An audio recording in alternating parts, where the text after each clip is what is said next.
Cette maison de retraite au Zimbabwe garde le souvenir du passage de la princesse Diana.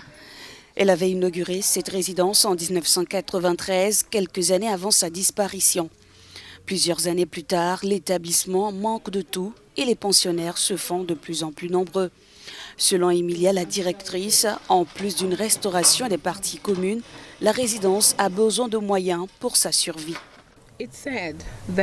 C'est triste qu'elle soit décédée bien avant son heure, compte tenu de la bonté de son cœur et du travail philanthropique qu'elle faisait dans le monde entier, qui l'a fait arriver ici même.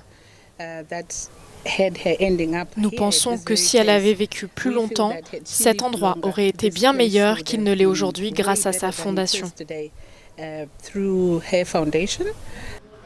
Depuis le début de la crise sanitaire, l'établissement a subi la violence de la crise économique qui s'en est suivie. Aujourd'hui, sa directrice conserve le souvenir de la donatrice britannique, mais veut croire à un lendemain plus radieux.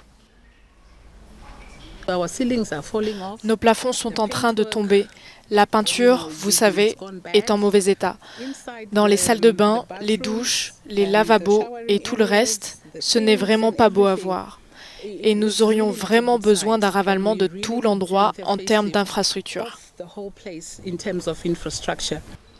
Au Zimbabwe, la pandémie a heurté l'économie. À cela s'ajoute l'impact du cyclone Idai et une sécheresse dévastatrice. Plusieurs raisons qui expliqueraient le manque de financement alloué aux maisons de retraite.